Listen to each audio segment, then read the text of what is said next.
Hi everyone, my name is Izzy Kirkby and I am a herbalist, naturopath, nutritional therapist, and I have a very big interest in iridology, having studied physical iridology, and I've now been learning about behavioural from Andrew Mason. So I'm here with Andrew himself to talk to him about what actually is behavioural iridology and get questions answered as to how it works and how people can use it as a really helpful tool, whether it's part of a clinical practice or working with friends and family. So Andrew Mason has been studying iridology for over 20 years and of course specializing in behavioral iridology. So rather than do a long introduction about him, I thought I'd hand over to Andrew and ask him, how did you get into behavioral iridology?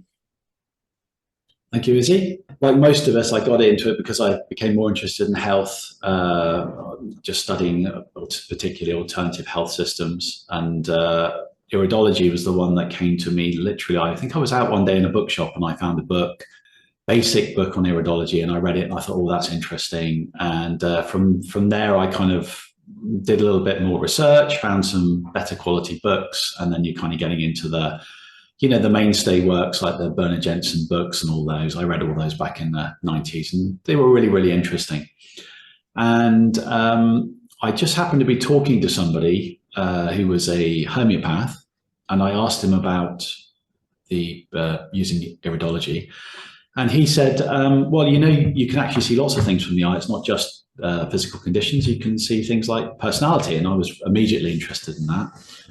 I asked him for a little bit more information. He didn't really know that much about it, but he said he'd come across people that were working with the kind of personality, emotional side of that work. And he sort of pointed me roughly in the right direction. It took a little bit of digging, and I eventually managed to find, I think at that time the internet had just come online. So I was able to find a website that was connected with this work. So that they were called the RAID organization. They were in America. And it kind of just struck me. I just thought this is really, really interesting because whereas physical is very much about looking at the quality, color, or constitutional breakdown of the iris, we tend to look at anything less than a very fine weave, I guess it's called I think it's a neurogenic type in physical iridology. We've got those very, very fine. Basically, it's almost just like a flat blue disc with nothing going on. That's a sort of an idealized. If you've got that, then it's super, super good. Everything's structurally very strong. And of course, when you start moving into more structure, if the structure of the eye starts getting more complicated, the fibers are moving apart from each other, creating these openings, and you've got colored spots in there, or different colors of eye, even, then you start moving into sort of more susceptibilities to certain types of illnesses and things like that. So what was interesting about the RAID work was that they were taking all of these same things and saying, no, they're not bad, not bad. They're really, really good. They all mean something. They're all really helping you, which was really positive because up until then, I mean, I'd seldom seen an eye that had just completely neurogenic with nothing in it. They are out there, but you just don't see them much. The first time I actually bought actually got the gadget here. It's a little bit broken now. It's been through the mill a little bit, but this is a contactoscope. It's one of these gadgets you can actually use to look at your own eye. You've got a little concave mirror in there, and I think the battery's gone now. It's really falling apart. It's like 20 years old. But I remember the first time I got this and actually looked into mine, really looked close. I thought, wow, it really is like looking into a stained glass window in a cathedral. So you just immediately think, I want to find out more. And I think having the model of the physical and the behavioral at my disposal, it kind of gave me a really a spectrum of looking at the eye. You could see lots of different things. So I could look at it from a physical point of view and think, okay, this might not be great for health, or this might be an indicator for this, but behaviorally, it would be something, actually could be something very beneficial that you could work with and use. And then learned that side of the work. And in between, I was still working a little bit with the RAID stuff. And by that time, RAID was sort of undergoing a kind of shift in the organization. There were sort of two factions of ideas, and one of them was kind of moving away from the original work, and it had its own idea. So this eventually went on to become behavioral iridology. So that's the kind of arm that stayed with and studied with, and just got more and more interested in it. So it's been an ongoing thing, really. I've never really stopped looking at it. And now it's kind of reached a point where I've spent quite a lot of time collating all the material that I had, putting it back into a book of my own, re-illustrating things, trying to get clearer about stuff. And eventually it's sort of led to going back to teaching courses and, just going over the material that I've worked with and found that has been useful. So what I've tried to do is I've tried to make it much easier for people to work with it, because a lot of these systems, I think it can be a bit overwhelming when you first look, because there are many things that you can look at. So I've tried to systemize it a bit. So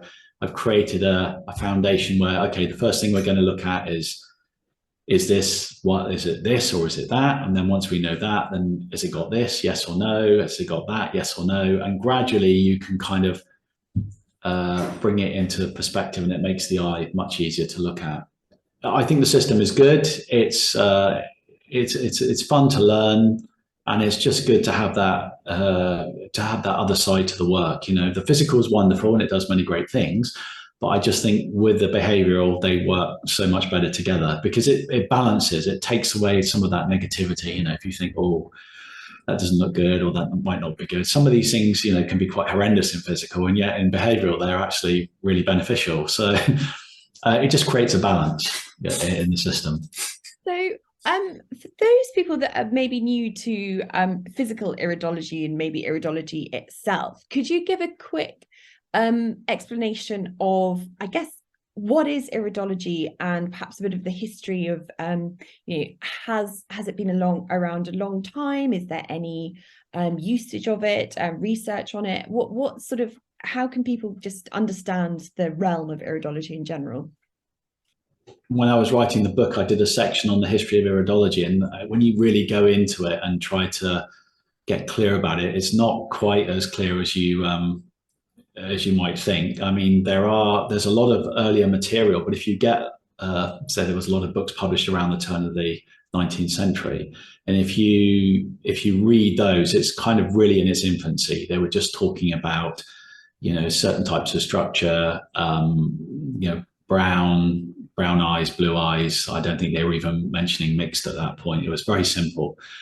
And they give references. I think one of the books, I think it's Henry Lane or Henry Lan, he wrote in there that he got the idea, he's one of the early proponents of iridology. He got the idea from somebody he'd spoken to who was doing a bit of animal husbandry. And this guy was saying that he could look in the eyes of different animals and he could determine whether they were going to be healthy stock or there was going to be problems. And he was trying to he couldn't give any references to that, but there's all these sort of tantalizing hints about, oh yes, it's the system has been used a long time. I think we just take the word iridology. I mean, it's really, you've got von Pexley, haven't you, the guy from Budapest who's supposed to be the founder of it, and so that would put him about 1880s, 1890s, something like that.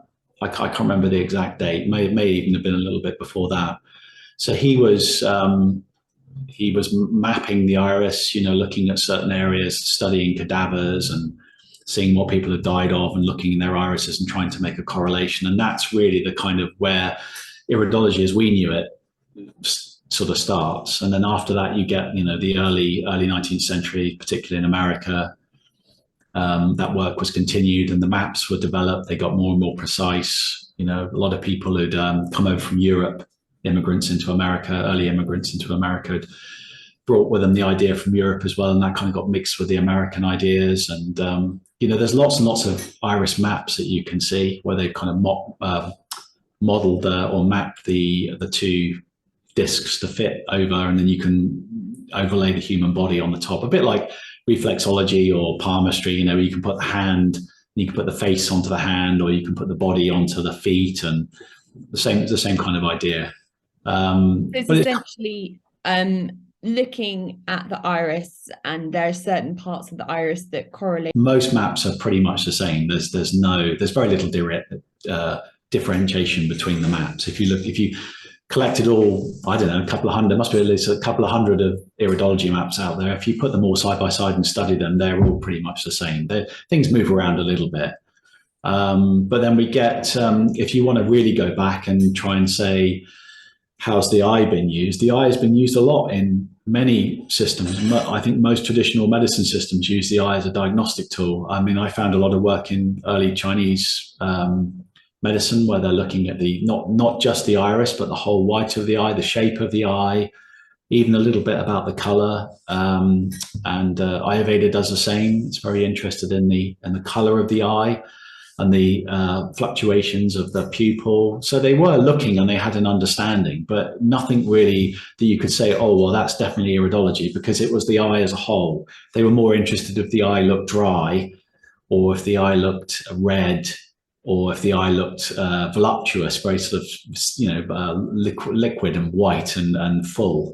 So these would help them with their doshas, so dry, small eyes would be like the Vata constitution, red, irritated eyes would be more like pitta, and then the large, lustrous white ones would be more like kapha. So that was, that was a kind of a diagnosis system in itself, and even the color they were looking at. So, admittedly, would have been 2,000 years ago in India, but there were obviously variations in iris color even then, probably from very dark brown to lighter brown. So, like the lighter colors again would be kapha, the very dark colors would be vata, greeny sort of browns or irritation of, vascularization and stuff in the eye would be more like pitta.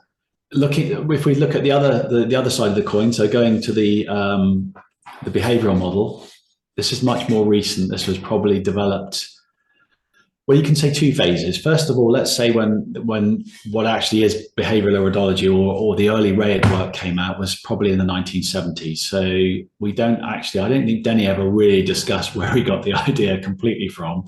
But somehow what's unique to Rayed was that he was able to identify a couple of important traits in the eye. The number one was these lacunas or openings. A lacuna just means like a parting or a space in the eye. So it's where fibers have moved apart, so they create a sort of a darkened pool or area in the eye. So he'd equated that with emotions. He'd seen those as kind of like empty pockets in the eye that would be filled up with emotional charge. And the other side was a little colored spots in the eyes. So these are known as sora in iridology. So sora is a homeopathic term. Came from one of the miasms. I think it was the itch miasm. So it's like constantly to be itching or aggravated or something like that. So we don't use I still use the word sora, but iridology tends to have dropped it these days. I think they're calling them like freckles or color patches or pigment patches or something like that. So he'd identified the pigment patch with the thinking analytical type. So that's really the sort of the main thing that differentiates the two systems. That's really where they parted ways, because physical is primarily a determination of iris color. So the first thing you're doing is looking at the iris color. Then you're looking at actual structure. So the structure is secondary to color. So colors become the constitutional identifier. So, when we look at somebody physically with iridology, we're categorizing them as like blue or brown, and then everything that's in between we call a mixed.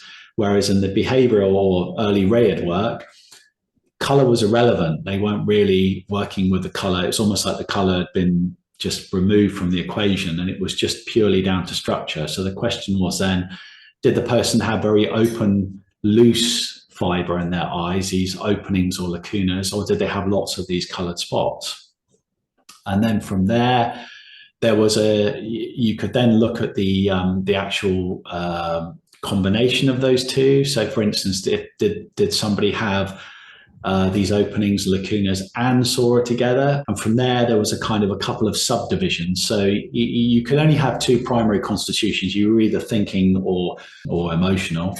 But it was a question of the combination of those working together, how they then would move into sort of subcategories of that. So that's basically the main difference between those two systems. So tell me then, behavioral iridology, how would you say you're able to sort of work with it in practice? Like, how do you use it? You can use it for so many different things because it's just a good way to understand the person that's in front of you, really. So if somebody comes in and you could be working with whatever, you could be a herbalist, you could be a chiropractor, or whatever modality you're using, but you've still got to treat the patient. You've still got a certain type of person that's coming in to ask for your help. So by understanding these structures, understanding these two constitutions, so thinking, analytical, emotional, feeling, it helps you communicate with them better. It helps you understand how to work with them. So for instance, thinking types need lots of information. You got to explain things thoroughly. They like lots of complexity to it. Like they want to see a system of hierarchical systems, where things are following on from, if you've got this, it goes to this. So it's projecting forward and talking about where the treatment would go and what they would need to do and how many times a week they would need to see you. And the more you can engage with them on that level, the more they're going to feel comfortable with what you're offering. Whereas the other type of constitution, the emotional feeling, it's very much about how do they feel about being there. Are you paying attention to them? Are you connecting with them, reaching out with their empathy and kind of like contacting you and feeling if there's something that you can help them with, if there's some kind of bridge there. So you don't have to structure it in such a detailed way. It's more about connecting with the person and making them feel that they've been seen, that they've been heard, and that you're willing to work with them. And most importantly, that they should come back and see you regularly, because that regular connectivity increases the therapeutic quality of what you're doing. I guess you could say it could be a little bit of the placebo effect in there, but as we all know, that's actually a valid effect. So it just helps you to understand how the person's going to work with what you're doing. And then there are inherent qualities to the two constitutions. So emotional feeling types, it kind of relates to all the spaces in the body. If you think about it, what defines them in the eye is a parting of fiber and opening a kind of a receptive pool, a space and a hollowness. So all the hollow parts of the body, the spaces between the joints, the hollow organs, anything that's to do with like sound. If we think about sound moves through space, doesn't it? So like the hearing and all those kind of things, they're much more connected to that constitution. Whereas the thinking type is more the opposite. It's kind of like the solid spaces. It's like the connectivity, the enzymatical quality of the body to break down, digest, and turn food into energy, and the digestive organs themselves, and the organ of sight, the actual seeing things. All these things are much more connected to that constitution. So that gives us another useful tool, because we can see, so for instance, with the emotional type, the energies, so like the emotional type is like the outward breath and releasing, kind of letting go. And the thinking type is more like the holding in, the charge, building up resonance. And, when we sort of hold stuff in and we tense, all that kind of energy. So you can just sort of use these qualities as well to see if that connects with the experience that they've had health-wise as well. So there is a crossover on that, definitely. And on top of all of these things, we still use iris color to a certain extent, although not the same as the physical model does. In the behavioral model, we know that certain colors have behavioral traits, but we still acknowledge that those colors have certain tendencies as well. So for instance, like the mixed type tends to be a bit more digestive based, the liver, gallbladder, stuff like that, pancreas, stuff like that. Whereas the blue can be much more about the structural lymph, the sort of, the white blood of the body, or the immune system, that kind of thing. Whereas the brown is much more about the blood, the musculature and stuff like that. So we will still integrate those constitution of the physical constitution will still get integrated into the behavioral approach, but it just takes a bit of a backseat. It's not something we're focusing on so much, but we're aware of those qualities.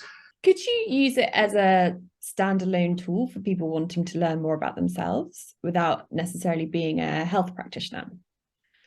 Definitely.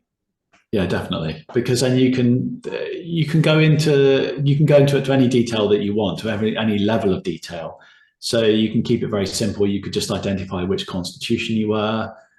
But if you wanted to go into more detail, there is an iris map that we use in the behavioral system, so you can get very specific with individual positions. So if you've got markings in those areas, it would highlight those kind of like emotions that you are likely to. So that there's like a nurturing position, there's an anger position, there's an escapism position.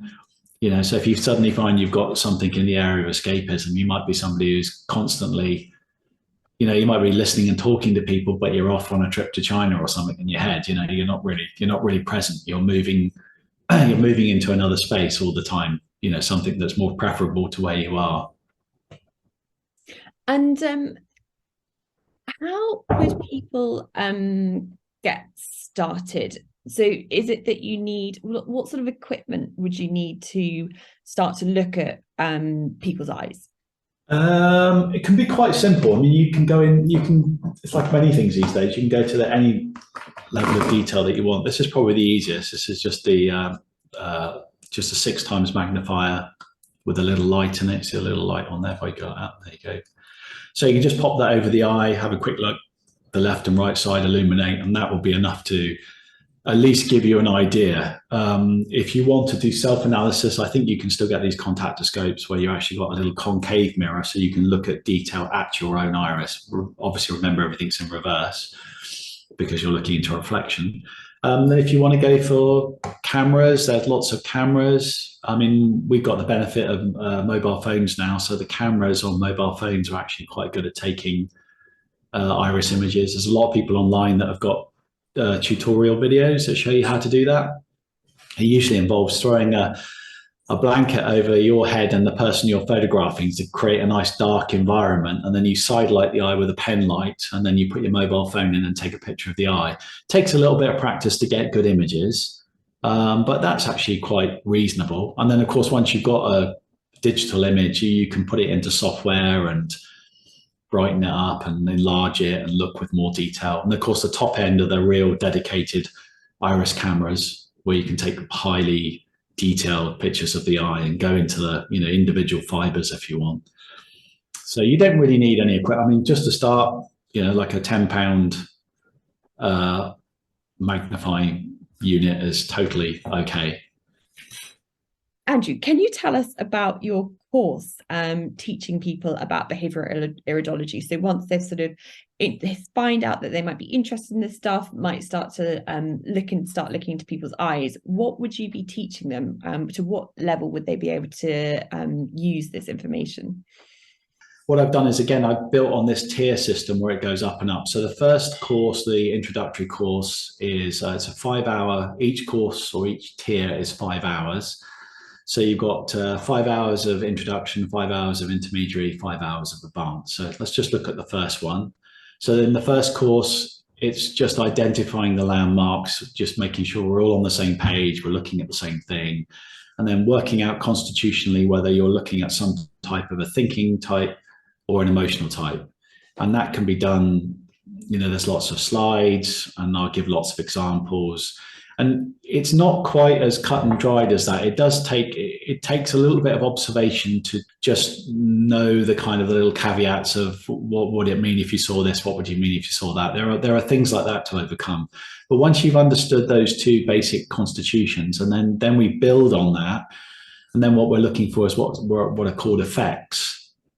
So the effects are when you get combinations. So let's say that I had those open lacunas and I had color spots, but I had more of the lacunas than just a few spots. What would that mean? Okay, so that creates what we call a driver effect.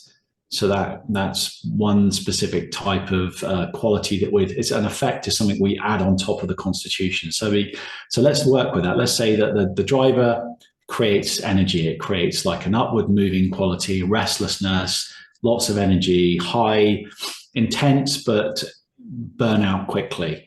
So it revs up the system. So if we see that somebody's a driver, but their core is an emotional type, we can say that they're an emotional type, but they've got this driver quality or this effect on top, which is increasing their emotional capacity, because they're emotional type anyway, and now you've added in this actually driver quality, which is prone to burnout or easily excitable or emotional overload. And then the opposite of that is what we call an empathic effect, where we don't get any colored spots. We get the open, you can have the open lacuna still, but the general structure of the eye is very dense, very neurogenically dense, and a very dense, rich fibers that are very straight. There's no openings. So that's the opposite of a driver. They're really grounded. So you could say that even though the person's emotional, because they've got this empathic effect, they're very grounded and practical in their emotion. You know, they can contain that more. They're not subject to burnout. And then we just go through the whole thing really. And there's the different social types. You know, once you've identified these two effects and you know the two constitutions, then you've got 4 social types that are fallouts from those combinations. You know, whether one person's likely to be this or this, you'll be one of these 4. And then from there, we'd start looking at structure, autonomic nerve wreath or the collarette, which is it's a sort of a little ring that's around the pupil. When you look into the iris, you'll see that you've got the pupil, and around it, there's like another ring. We call that the expression ring. That's how the person tends to express. So if it's very round, very regular, very stable, you know, you're kind of every day you're going to meet the same person. They're going to be pretty much the same type. If it's very erratic and jagged, it means they're going to be up and down all the time. One day they might be super excitable, next day exhausted. You know, so that shows you how they're expressing all those qualities that they got, their analysis or their emotions, how they're going to be expressed because of that ring. Or we can look at individual structure. You know, we correlate it to maps and see where things are in the eye. If you've got specific structure in a specific place, is there more structure in the left eye? Is there more structure in the right eye? And then colors. You know, blue. We actually use 5 colors in the behavioral model. So we have a blue, a gray, a green, amber, and a brown. And each one of those will have different qualities as well. So that brings emotional qualities. So like the green, you know, that kind of the bit of the enigma, hard to get a handle on, you know, kind of all over the place, but quite astute. The sort of amber is much more the high end use, you know, like appearance is very important. They'll burn a lot of resources to make sure that people see them in the right way, but they quite often can be a little bit unreliable, don't often deliver the goods. Lots of talk, going to do it, but then not doing it. So there's all these extra qualities you can look at with the colors as well. That's another fun sort of flip flop that we can add over the top of all the other behavioral information we've got. So that all sounds amazing. So would you say people need prior experience of physical iridology to do your course? No, but it would be helpful because, like I said, the two systems work well together. So to know something of both of them is highly beneficial. But you could just use the behavioural and not have any prior physical training because, like I said, I think it's more in the second part, in the intermediary, we go into more of some of the physical attributes that get mapped into the behavioural model. So in a way, you're kind of going to learn a little bit of the physical, but it will be a slightly different approach, but similar. And so do you find behavioural more helpful than physical? That's a bit of a loaded question, isn't it? I mean, I personally like the behavioural system more because I think it just that extra dimension it gives you, because understanding ourselves is a big part of it, isn't it? It's not, what was that famous quote? It's not so much the disease the person's got, it's the type of person that's got the disease. I think that can be really, really useful in a lot of ways. It enables you to see it. It's looking at the bigger picture. But like I say, I wouldn't want to be devoid of the physical, and I like it. And I've got to ask the question, would someone's iris change if they change their personality? Wow. Well, this is the big thing that's dogged this system right from the beginning, because it was in the early days, like we go back to those von Pexler, isn't it, like the 1880s, he was saying that he treated people and seen these lesions, these lacunas or the soras disappear from the eye. And then that was kind of carried on. I think that was the idea, wasn't it? That they were, even in sort of the early 1900s, they were thinking if we change the person's diet and we, we work with them? Would the iris begin to lighten? So would brown eyes, this sort of idea that somehow brown eyes had a fault, and if you clean them up, they'd all become blue or something like that. It's a really difficult one because there are a lot of people out there that have got different backgrounds and different teaching schools that they've come through, and there's still schools that teach that the iris does change. And when I say change, I mean that you can reverse stuff. So let's say I had a amber colored eye, and if I did lots and lots of fasting and cleansing, that it would begin to lighten, or it would certainly look lighter. I've been photographing eyes for 20 years. I've never seen, and I've got lots of pictures that I've looked at consistently over a long period of time. I've never seen anything disappear from the eye. I've seen it added to. So for instance, Sora, these little colored spots over time either get darker or they aggregate. You'll see more pigment granules kind of clump and stick to them, and they'll get bigger or they'll get darker, or new ones appear, or suddenly some appear very quickly within a year, less than a year, 6 months between photo shoots, and suddenly a little Sora has appeared somewhere.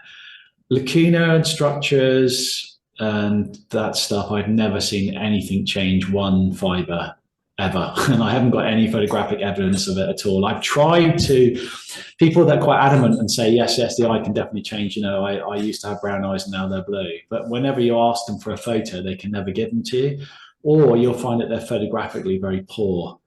It's just down to bad photography, basically. If you color correct the images, there's not really any difference. And the eye can be really strange. I can look at, it's like if I look at your eyes now on screen, I can see that they sort of look, I can see the difference between the pupil and the outside. It looks like there's like a dark ring there, and I can see the pupil well defined, and they kind of look a little bit like bluey gray.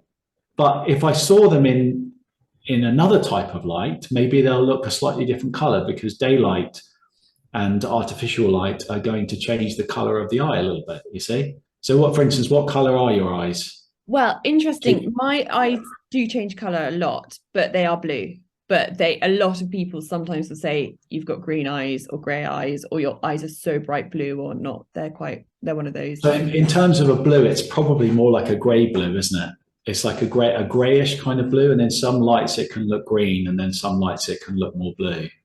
So probably in daylight, it looks more green, maybe. Not sure, because I never see them. I'm just saying that's the problem. So what you've got is, I mean, essentially all eyes are pigmented. Even blue, they say that the blue eye is an unpigmented eye. It still has pigment in it. If you had zero pigment, then you'd be an albino, and then you'd have they'd look a bit reddish, because there'd be zero pigment. So you've got pigment in there. It's just very small amounts. It's enough to refract the light and just give that bluey kind of tinge. But as the yellowy pigment increases in the eye, then the blue starts to look grey, and then depending on how the light's refracting, and as that yellowness increases, you're starting to move towards a green. And then because you've got different types of melanin in the eye. I mean, it's all melanin, but one's a kind of a browny black kind of melanin, and the other one's like a sort of a yellowy red. So you've got all these kind of overlays. So if you overlay, if you put more of the brown and the yellow down, you're starting to move towards an amber. If you take less of the brown but more of the yellow, it's going to go more towards a green. So it's very much dependent on layers, and those colors change over time. They're added to the eye. Naturally seems to produce these pigments. I can relate one interesting story that people might find. This is absolutely.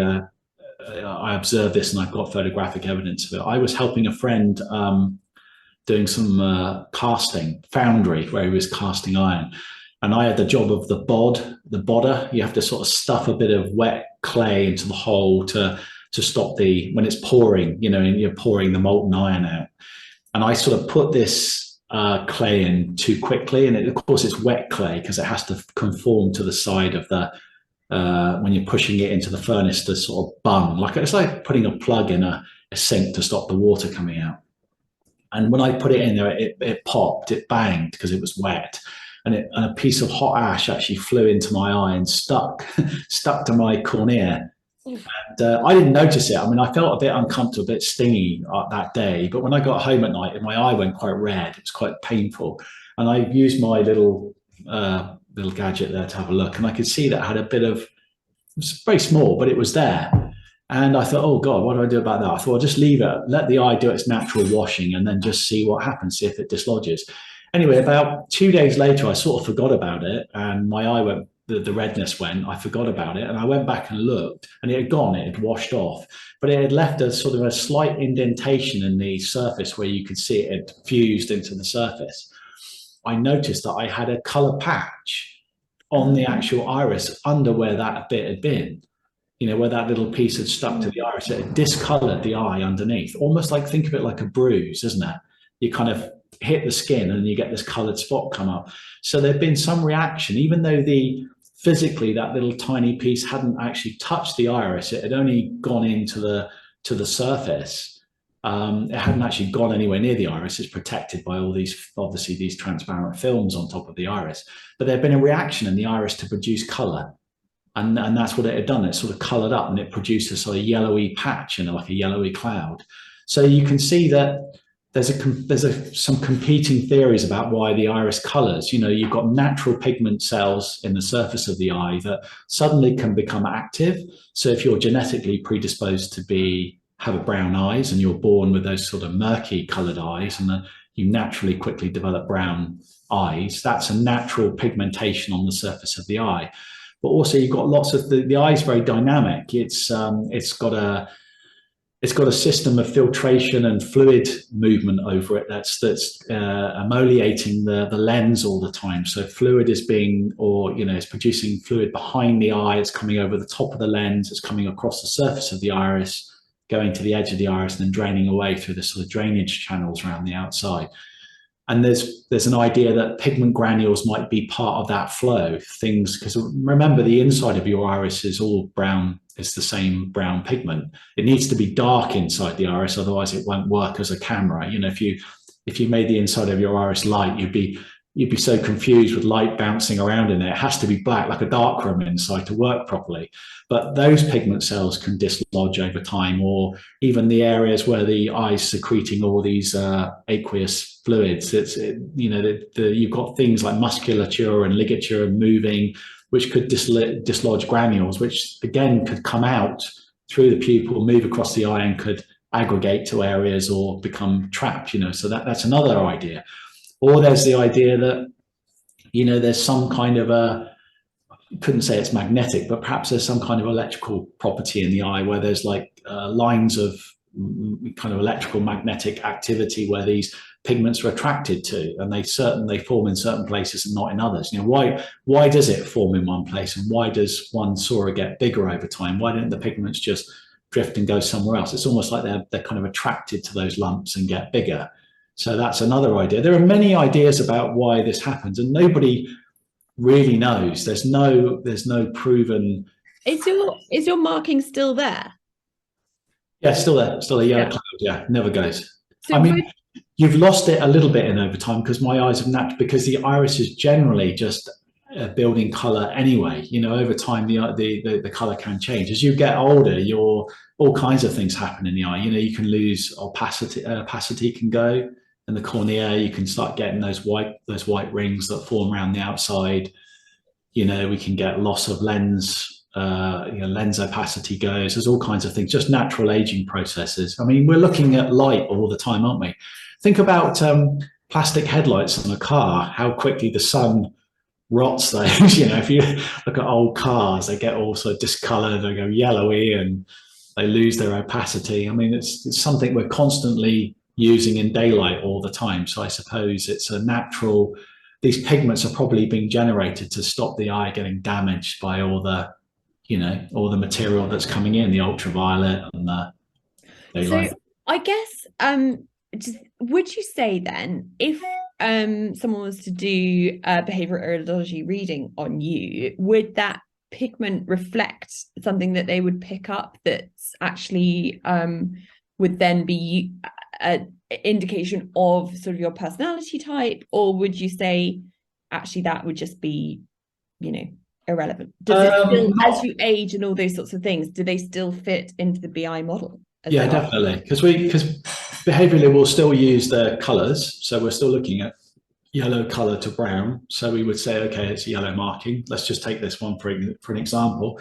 So it's yellow. So we would see that as a sign of like that would be something, it would be something sudden, because yellow tends to be like shock or reaction to shock. It's also like it can slow the body down in a way by kind of dulling things. It's sort of, so it's a reaction to shock, but the effect it has on the system is to slow everything down. So it's a way that we can process shock. So we would say it creates like sort of like a screen, or it's just slowing down energy. So immediately, if we see that kind of yellow, you could say it's connected to like traumas or sudden changes or something like that. So that would be the first thing. The second thing, you could say it's a cloud. So it's not very opaque. It's just translucent. So that would be important. So that we would give it less emphasis because it's not blocking. It's not trying to block the surface. It's just like a wash or a color that's over the top. So that's another thing we could look at. And then you could say, well, where is it? What area is it in? So let's say, I can't remember the exact position, but I think it was towards the outside. So that area would be to do with like impatience. So the person might, it would increase their. That's certainly me. I'm highly impatient. So, but whether that having that there made me more impatient or not, I don't know. But that's something that we would look at in the actual position that it was in the eye. So what effect could it be having? When you look at the eyes, there are so many other things to consider. First of all, those base constitutions are the most important, thinking and emotional types. Once we've got our constitution, then the two effects, what sort of effects have we got going on? And then it could be all other things apart from that. Which eye's got the most structure in it? Are there any unique iris rings? There's lots of different types of iris ring. Like, for instance, we were saying yours there, if you look, you've got like darkish rings around the outside. So that's another type of iris ring. We would be looking at that. I do have a question actually about because I find it very interesting understanding like the sort of psychology of disease. Does that come into it in the sense that, for example, thyroid conditions can manifest from people not speaking their truth because the thyroid being at the throat chakra, or they're moving too fast, so sort of the thyroid slowing down is actually for them to stop putting themselves out into the world and putting so much pressure on themselves. There's all these like explanations around how the body is sort of teaching you lessons from an emotional, psychological perspective, not just from a disease. This is why it's manifested from that. Does the behavioral sort of link into that, with that combination with behavioral and physical?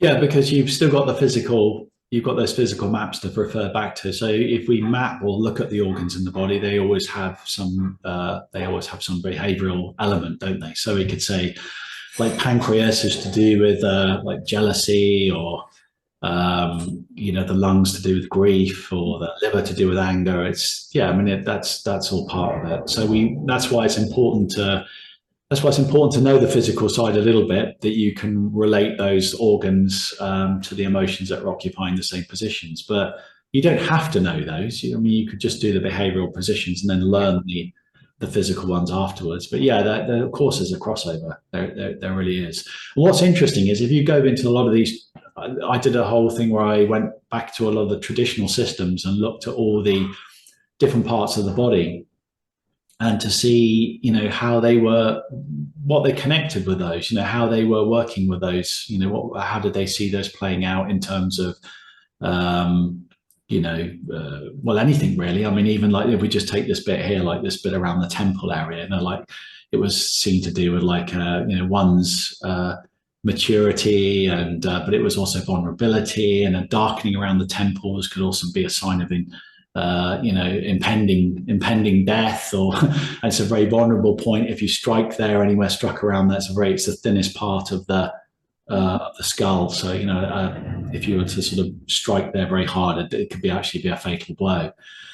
So just any part of the body had connotations. Even though, like the ear, isn't it, looks like a kidney. And it actually is about the size of your kidney as well. So the quality of the ear would relate to like your kidney. I mean, like in Chinese, kidneys are a really important organ, isn't it? It's sort of like tied up with longevity and things like that. So that's why, big ears in Chinese medicine is quite, big kidneys. I mean, it's like lots of qi. So you're gonna live longer. So those kind of things. It's the same It's the same thing. So you can look at any part in the eye, physical or behavioral, and make some conclusion from it. But overall, what we're interested in is those constitutions. So, for instance, if we see it's a thinking type, we know immediately, or the base of it really is that. Let's think about it in terms of it's more constriction, isn't it? So it's going to be to do with the flow of things in the body, constrictive qualities, overheating, building too much heat, constrictive qualities. And whereas the sort of open lacunas are going to be much more about the open spaces, it's going to be things like connective tissue could be more of an issue where the strength of the body isn't there, and you've got like these open spaces, like things disconnecting, disorientating. We could look at it like that on an energetic level. You could look at the various types of disease and say, are they diseases that constrict, say, like arterial sclerosis, or getting hardening, aren't you? The body's calcifying and losing flexibility. And some other diseases like autoimmune, where you're getting the body's beginning to become confused. It can't differentiate between itself and a foreign invader, and it starts attacking itself. So, those are all things that can be related not only to the two constitutions, but to the left and the right iris. So, for instance, the right iris is all to do with building the body, strengthening and cohesion, whereas the left iris is very much about dissolution, breaking down, losing cohesion, clearing out. It's like building and cleansing, isn't it? So one side is like that which builds, the sort of inward breath, and that which dissolves, the outward breath. So there's all those qualities. So in your course, will you be, I guess, is there an aspect of providing advice for people that may, like, what would you recommend that a thinking type should do to help them like release that constriction? Is that sort of, will you be talking about ways to make the most of your constitution, like different types of advice, that sort of thing? Like a lot of these systems, it's a balancing system. So the opposite is always the cure. Yeah. So there are like six types of iris ring we use. So 3 and 3, and the three opposite, the pairs all balance each other. So if we see this type of ring, even if we don't see the other balancing ring in there, we know that the things that are associated with that ring will balance that ring that you see. Or if we know it's a thinking type, then we know that the balance for them is moving towards the qualities of the emotional type, because that's what we're all doing energetically anyway. We're all trying to balance.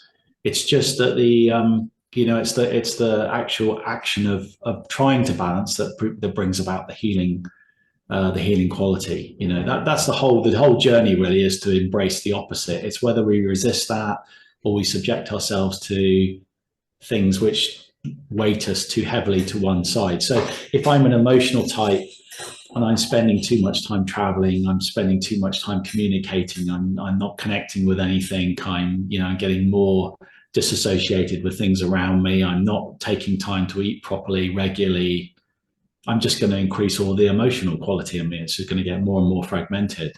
Even though I'm trying to develop my thinking analytical by perhaps communicating more and trying to be clear about how I'm communicating and things like that, but I'm piling on all these environmental stresses and living a lifestyle which is aggravating my constitution, and vice versa for the thinking type.